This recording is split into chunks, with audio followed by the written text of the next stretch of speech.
हम कहीं बेटी के घर का अन्न अगर पा लिए हैं तो यहाँ शास्त्र कह रहा है, भगवान शिव कह रहे हैं कि अगर माता पिता जीवित हैं और माता पिता अपने बेटी के घर अगर नहीं जा सकते तो वो अपने बेटे को कहते हैं कि तू जा, और तू जाकर अपनी बेटी के यहाँ अपनी बहन के घर जाकर रक्षाबंधन पर राखी बंधो,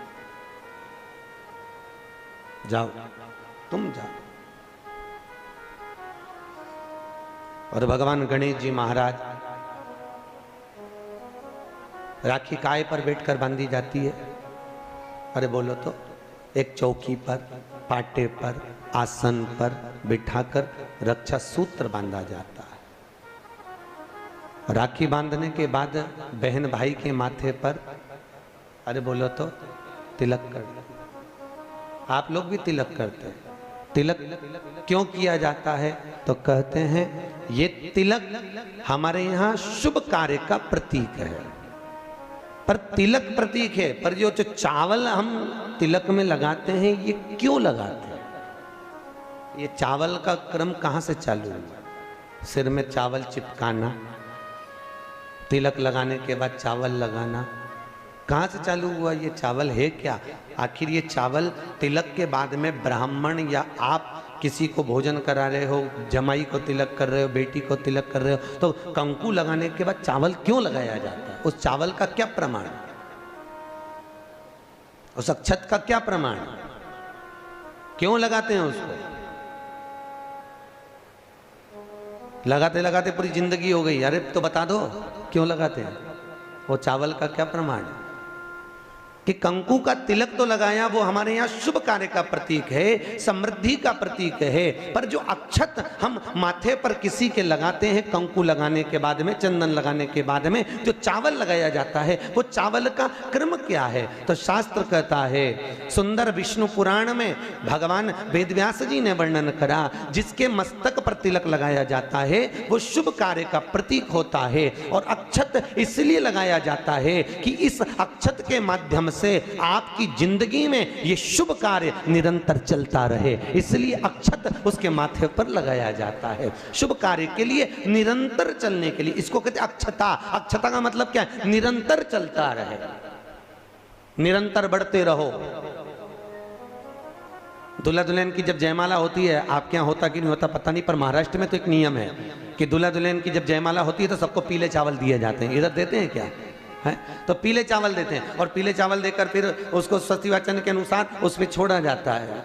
शुभ मंगला, अरे बोलो तो, सावधान, शुभ मंगला सावधान।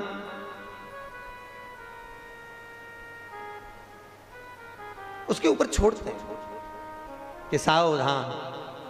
और ये चावल तुम्हारे मस्तक पर जो पड़ा हुआ है, तुम्हारे मस्तक पर जो डाला जा रहा है, तुम्हारी जिंदगी इसी प्रसन्नता में निरंतर बढ़ती चली जाए, वो अक्षता का मतलब है।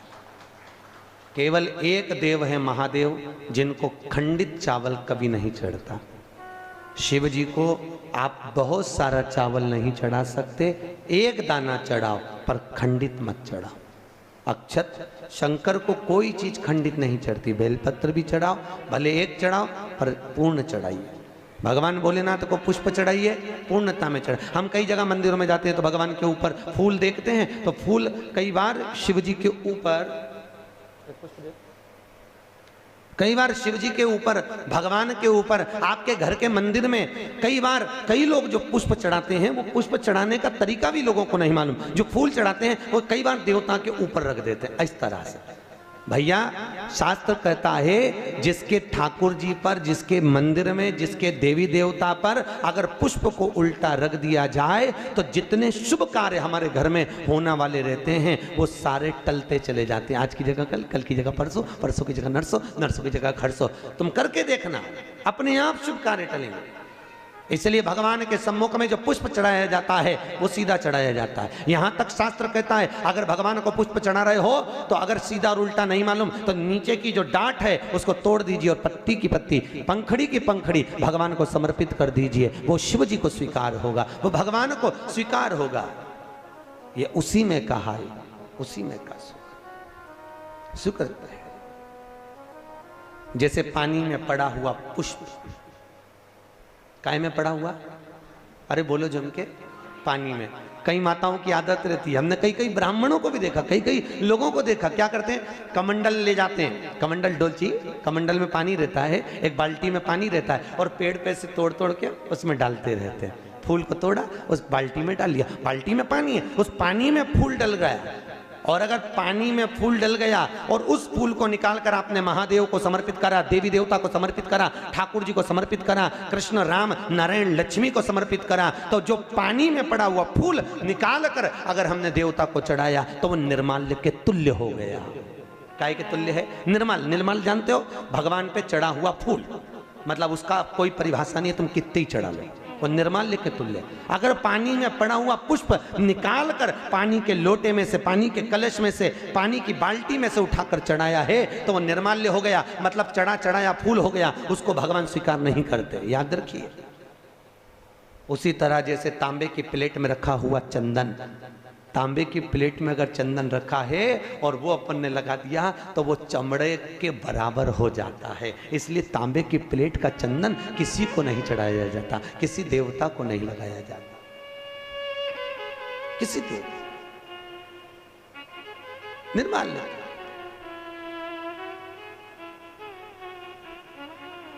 भगवान शिव कहते हैं तुम्हारे पास में कुछ नहीं है, पूर्णता का समर्पण, पूर्णता। पर आज के जमाने में लोग पूर्णता देते कहां हैं?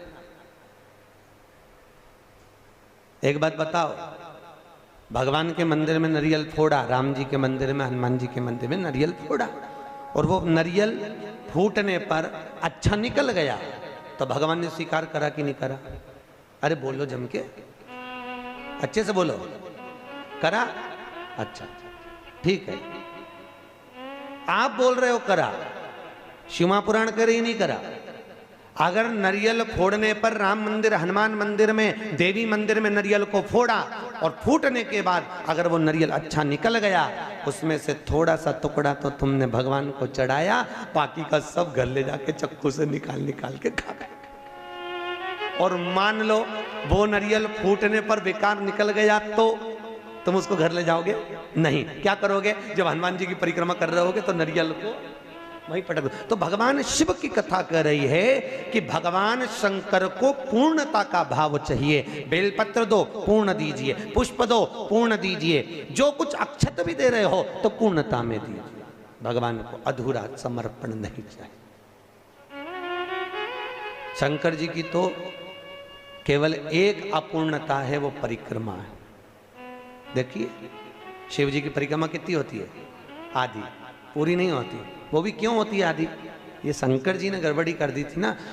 बड़ा जो बेटा था वो माँ को प्रिय था और छोटा बेटा, अरे बोलो तो, बाप को प्रिय था।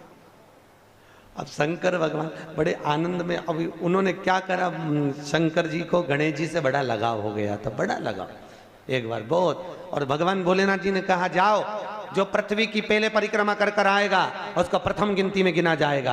कार्तिकेय तो गए मोर पर, गणेश जी बैठे चूहे पर, और माता पिता की परिक्रमा लगा ली। अब माता पिता की परिक्रमा लगाई तो शंकर भगवान को हंसी आ गई और शंकर जी ने रोक कर कहा, बेटा क्या कर रहे हो? भोलेनाथ जी से कहा, पिताजी मैंने आपकी परिक्रमा लगा ली, तमेव माता च पिता तमेव बंधुश्च सखा तमेव, मैंने आपकी परिक्रमा लगा ली, मतलब मेरी पृथ्वी की परिक्रमा हो गई। तो भगवान भोलेनाथ ने कहा, गणेश मैं तुझे प्रथम गिनती में गिनता हूं तो पहले पूजा जाएगा। जैसे ही भगवान शंकर ने बोला, माता पार्वती सिंहासन पर से खड़ी हो गई। पार्वती सिंहासन पे से जैसी खड़ी हुई, थोड़ी देर में कार्तिकेय बाबा आ गए और कार्तिकेय ने आकर कहा, वाह माँ, वाह माँ, गजब करा तूने, छोटे भाई को प्रथम गिनती में गिनवा दिया और मैं बड़ा बैठा ही रहा। मैं तो परिक्रमा करने गया था माँ, परिक्रमा गणेश ने करी वो तुम्हारी करी, पर पिता के वचन को अगर निभाया तो मैंने निभाया है कि जो पृथ्वी की पहले परिक्रमा कर कर आएगा वो प्रथम गिनती में गिना जाएगा। मैंने पृथ्वी की परिक्रमा करी है, माना आप माता हो, माना आप पिता हो, पर गिनती तो वही कराई जाए। माँ आज मेरा अपमान हुआ है। कार्तिकेय जी ने कहा, जगदम्बा खड़ी होकर बोली, भोलेनाथ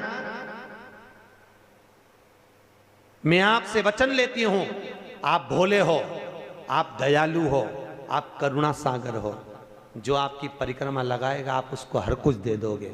इसलिए आज आपसे वचन लेती हूं कि आपकी परिक्रमा जिंदगी में कभी पूरी ना लगे, जो लगाए उसे हत्या का दोष लग जाए। शिव जी ने कहा तथास्तु, तथास्तु। उस दिन का नियम है, शिव जी की परिक्रमा आधी चालू होकर आधी में पूर्ण हो जाती है, पर बाबा भोलेनाथ जी की परिक्रमा पूर्ण नहीं होती, क्योंकि बहुत सरल देव है साहब बाबा भोलेनाथ, बहुत सरल, बहुत सरल।